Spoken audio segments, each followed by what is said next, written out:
Bismillahirrahmanirrahim. Assalamualaikum warahmatullahi wabarakatuh. Rekan-rekan sekalian, perkenalkan nama saya adalah Arista Wibowo. Di sini saya akan mengajar untuk mata kuliah trigonometri. Nah, sebenarnya mungkin kalian sudah tidak asing lagi ya ketika mendengar kata trigonometri, karena trigonometri ini sendiri sudah kalian pelajari ketika kalian di SMA atau di SMK dulu. Nah, sekarang, mari kita bahas lebih jauh mengenai trigonometri pada mata kuliah trigonometri kali ini. Yuk, langsung aja kita ke materinya. Ya, trigonometri. Nah, kan ada istilah ya, tak kenal maka tak sayang. Nah, coba kita mengenal trigonometri secara istilah terlebih dahulu ya. Ternyata trigonometri ini berasal dari bahasa Yunani. Nah, apa itu? Yang pertama adalah trigon. Nah, trigon di sini artinya adalah 3 sudut. Kemudian berikutnya adalah metron. Nah, metron di sini artinya adalah mengukur. Jadi, secara istilah dari kata trigon dan metron tadi dapat kita sebut trigonometri adalah salah satu cabang dalam ilmu matematika yang mempelajari mengenai sudut segitiga. Karena mempelajari mengenai sudut segitiga, maka sudah pasti trigonometri ini erat kaitannya dengan suatu segitiga. Sekarang, mari kita simak apa yang pertama kali yang akan kita pelajari.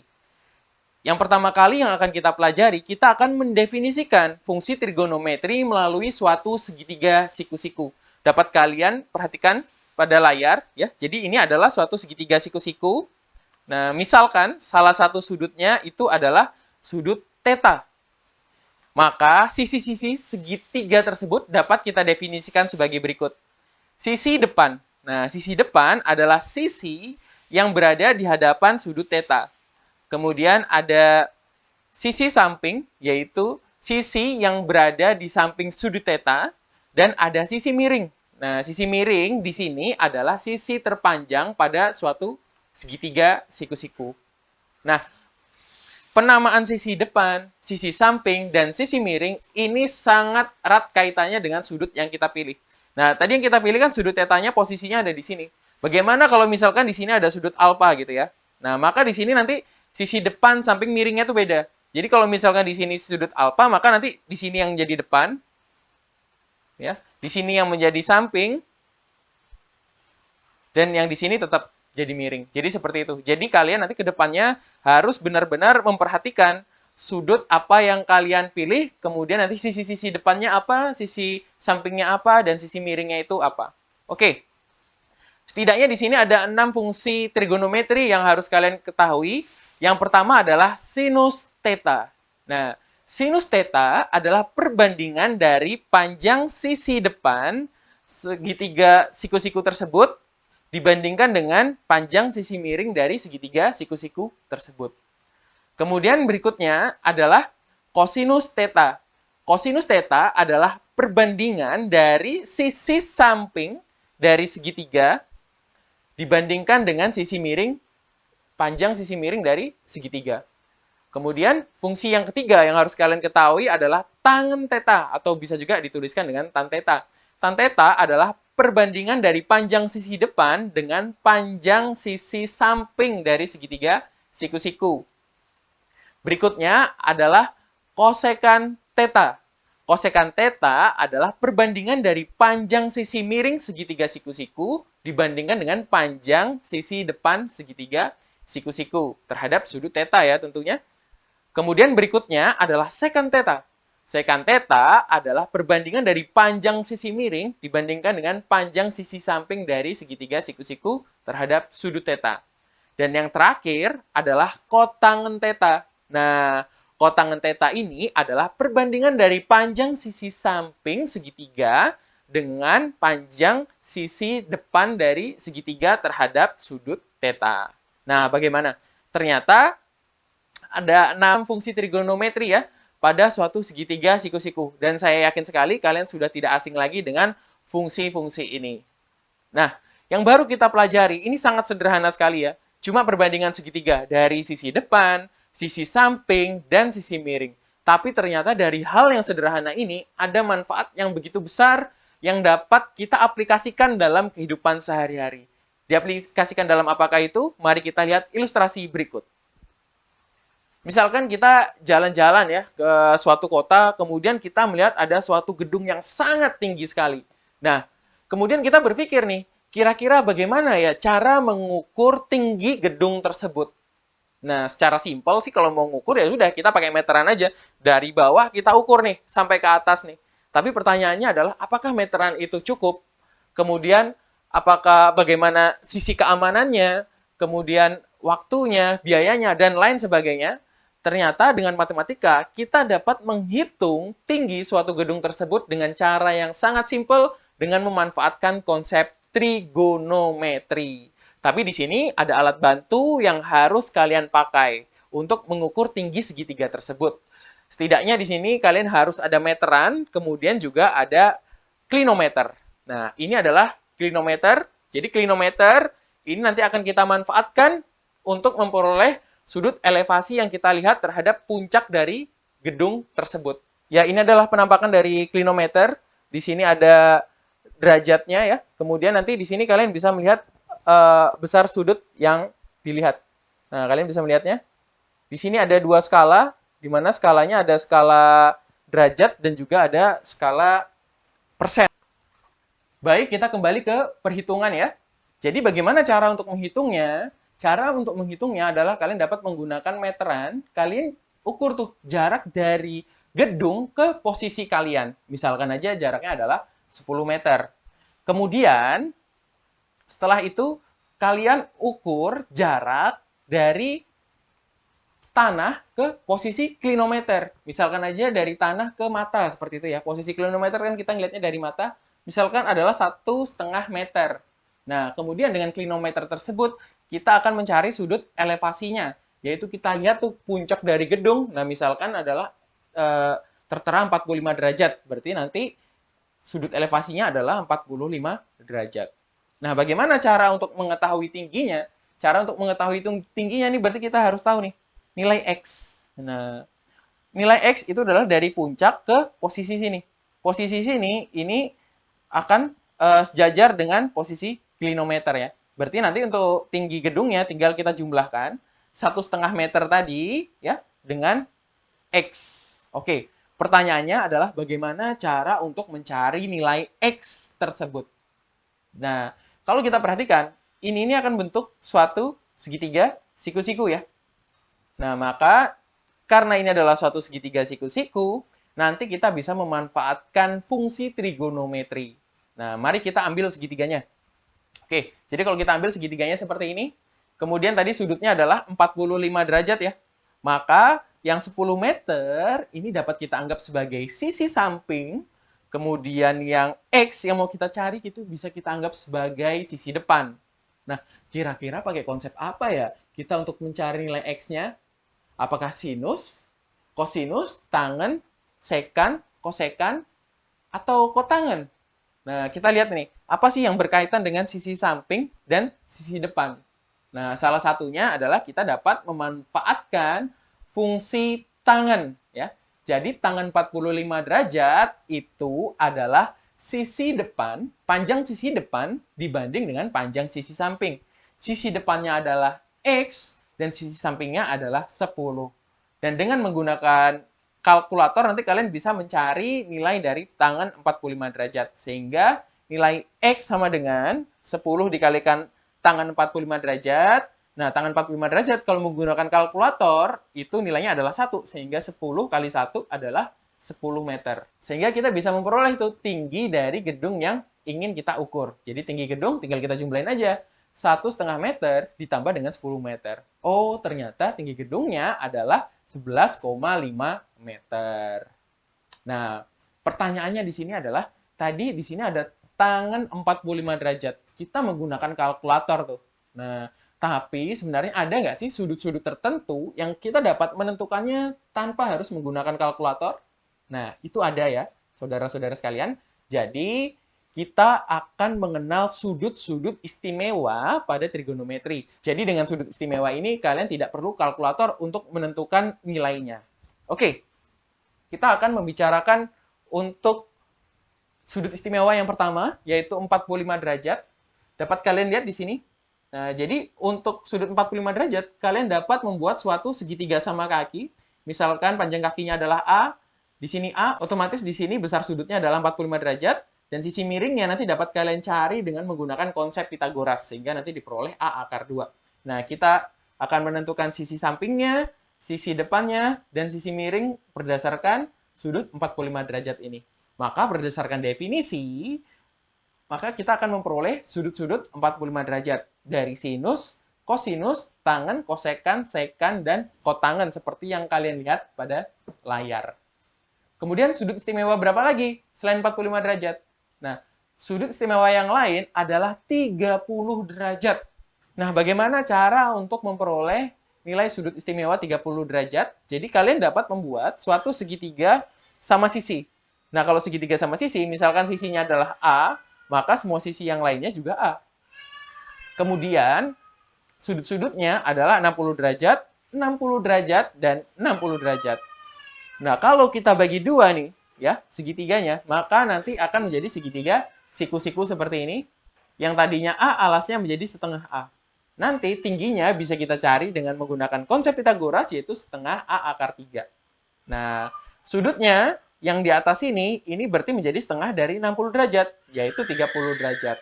Nah, misalkan kita akan mencari sudut istimewa 30 derajat. Nah, sudut istimewa 30 derajat berarti sudutnya ini ya. Kita tentukan dulu sisi depannya, sisi sampingnya, dan sisi miringnya. Nah, kalau sudah kita tentukan seperti itu tadi, maka berdasarkan definisi trigonometri berdasarkan segitiga siku-siku, maka kita dapat memperoleh sinus 30 derajat, kosinus 30 derajat, tangen 30 derajat, kosekan 30 derajat, sekan 30 derajat, dan kotangen 30 derajat. Nah, untuk nilai-nilainya dapat kalian perhatikan pada layar dan dapat kalian pelajari lagi. Saya rasa itu tidak sulit ya. Kemudian berikutnya sudut istimewa yang lain adalah sudut 60 derajat. Jadi kita tinggal melanjutkan segitiga yang sudah kita belah jadi dua tadi. Jadi sekarang kita lihat untuk yang sudut 60 derajat. Nah, berdasarkan sudut 60 derajat ini, maka kalian harus menentukan mana yang menjadi sisi depan, mana yang menjadi sisi samping, dan mana yang menjadi sisi miring. Nah, kalau sudah seperti itu, berdasarkan definisi trigonometri terhadap suatu segitiga siku-siku ya, maka kalian dapat menentukan sinus, kosinus, tangen, kosekan, sekan, dan kotangen 60 derajat. Nah, untuk penjabarannya dapat kalian lihat pada layar ya. Berikutnya ada lagi nggak sih untuk sudut-sudut istimewa yang lain? Kita sudah punya 45 derajat ya, sudah punya 30 derajat, sudah punya 60 derajat. Nah, untuk sudut istimewa yang lain, ternyata pendefinisian suatu fungsi trigonometri dengan menggunakan segitiga siku-siku itu tidak cukup. Kenapa tidak cukup? Karena kalau segitiga siku-siku, itu nanti kita hanya bisa mendefinisikan sudut itu tidak sampai 90 derajat. Jadi kurang dari 90 derajat, lebih dari 0 derajat. Bagaimana untuk sudut-sudut yang lain? Bagaimana untuk sudut yang lebih dari 90 derajat? Bagaimana untuk sudut yang kurang dari 0 derajat? Nah, maka nanti kita dapat mendefinisikan suatu fungsi trigonometri itu melalui suatu lingkaran ya. Jadi kalau kalian perhatikan, yang namanya lingkaran itu pasti punya jari-jari ya. Nah, jari-jari itu semua panjangnya sama. Misalkan ada suatu titik nih, titiknya adalah titik P dengan koordinat X, Y ya. Nah, maka titik P ini, nanti kalau kita proyeksikan, ini ada P aksen nih. Maka jarak titik O ke P aksen itu nanti akan sama dengan X ya. Dan jarak P ke P aksen itu adalah Y.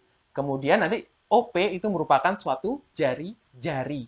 Nah, misalkan sudut yang dibentuk oleh POP aksen itu adalah sudut theta, maka dari sini nanti kita bisa mendefinisikan suatu fungsi trigonometri pada suatu koordinat kartesius itu seperti ini. Nah, jadi yang pertama tadi kan sudah tahu nih kita definisi fungsi trigonometri berdasarkan segitiga siku-siku. Nah, ini kita terjemahkan pada suatu koordinat kartesius. Sehingga sin theta kita peroleh sama dengan Y per R, kemudian cos theta adalah X per R, kemudian tan theta adalah Y per R, cosec theta adalah R per Y, dan secant theta R per X, dan cotang theta adalah X per Y. Nah, berdasarkan definisi ini, maka berikutnya kita akan dapat menentukan sudut istimewa yang lain. Berikutnya kita akan mendefinisikan sudut istimewa, yaitu 0 derajat. Nah, misalkan kita buat suatu garis OP, nah, di mana garis OP ini adalah merupakan suatu jari-jari dari lingkaran. Nah, misalkan titik P koordinatnya adalah XY, di mana Y di sini karena ini merupakan titik potong terhadap sumbu X, maka nilai Y adalah 0. Dan kita perhatikan, nanti nilai X ini akan sama dengan nilai R. Nah, dari sini berarti kita dapat mendefinisikan sinus, kosinus, tangen, kosekan, sekan, dan kotangen berdasarkan definisi sebelumnya yang kita jabarkan. Oke, misalkan saya ingin menjabarkan yang ini ya, yang sinus 0 derajat. Kita tahu tadi sebelumnya, kalau sin theta itu sama dengan Y per R. Nah, di sini Y-nya kan 0, sehingga dapat kita tuliskan 0, kemudian nilai R atau panjang R itu sama dengan X. Sehingga 0 per X nilainya adalah 0. Dan bagaimana untuk fungsi-fungsi trigonometri yang lainnya terhadap sudut 0 derajat? Dapat kalian lihat pada layar ya. Kemudian, sudut istimewa yang lain yang dapat kita definisikan di sini adalah 90 derajat. Nah, jadi misalkan kita buat nih suatu segmen garis OP ya. Nah, segmen garis OP ini misalkan titik P itu adalah XY. Nah, karena ini adalah titik potong terhadap sumbu Y, maka nilai X di sini adalah 0. Nah, karena nilai X di sini sama dengan 0, berikutnya nilai R-nya di sini nanti akan sama dengan Y. Maka di sini nanti kita bisa mendefinisikan fungsi-fungsi trigonometri terhadap sudut 90 derajat. Nah, misalkan aja nih, saya mau jabarkan. Jabarkan yang mana ya? Nah, misalkan di sini saya ingin menjabarkan yang untuk kosekan 90 derajat. Tadi berdasarkan definisi, kalau ada kosekan theta itu adalah R per Y. Nah, berdasarkan gambar ini, nilai R itu sama dengan Y. Sehingga dapat kita ganti R-nya menjadi Y. Sehingga Y dibagi Y itu sama dengan 1. Nah, itulah sudut-sudut istimewa pada trigonometri yang mesti harus kita ketahui ya. Nah, nanti untuk perbandingan-perbandingan yang lainnya dapat kalian simak di layar ini. Kemudian dapat kalian jabarkan sendiri ya. Jadi apa aja tadi sudut istimewanya? Ada 0 derajat, 30 derajat, 45 derajat, 60 derajat, dan 90 derajat. Nah, untuk materi terakhir pada pembahasan kali ini adalah hubungan fungsi-fungsi trigonometri. Nah, jadi fungsi-fungsi trigonometri baik sinus, kosinus, tangen, kosekan, sekan, dan kotangen itu adalah saling berkaitan satu sama lain. Nah, bagaimana berkaitannya? Nah, kita dapat mensketsakan seperti pada layar ini. Nah, untuk sketsanya kita buat suatu lingkaran ya dengan jari-jari satu. Nah, untuk lingkaran dengan jari-jari satu, maka nanti kita dapat menentukan sinus theta. Sinus theta itu berdasarkan definisi adalah Y per R. Sehingga karena R-nya tadi adalah 1 ya, jadi jari-jarinya adalah 1, maka Y per 1 itu adalah Y. Sehingga sinus theta itu adalah Y. Berikutnya untuk kosinus theta itu dapat didefinisikan adalah X per R. Di mana R-nya di sini juga 1, sehingga X dibagi 1 adalah X. Sehingga nilai kosinus theta itu adalah X untuk lingkaran yang berjari-jari 1 ya. Kemudian berdasarkan definisi, tan theta itu adalah Y per X. Nah, sementara kita udah tahu nih, Y tadi apa? Y tadi adalah sin theta per cos theta. Oh, berarti di sini kita memperoleh hubungan. Kalau tan theta itu sama dengan sinus theta dibagi dengan kosinus theta. Kemudian untuk kosekan theta, berdasarkan definisi, kosekan theta itu adalah R per Y. Di sini tadi R-nya adalah 1 dan Y-nya berdasarkan ini tadi adalah sinus theta. Oh, berarti kosekan theta itu adalah kebalikan dari sinus theta alias 1 per sin theta. Dan berikutnya adalah sekan theta. Berdasarkan definisi, sekan theta adalah R per X. Nah, R di sini jari-jarinya adalah 1 dan X tadi berdasarkan definisi ini adalah cos theta. Oh, berarti sekan theta itu adalah 1 per cos theta atau kebalikan dari cos theta ya kalau sekan theta.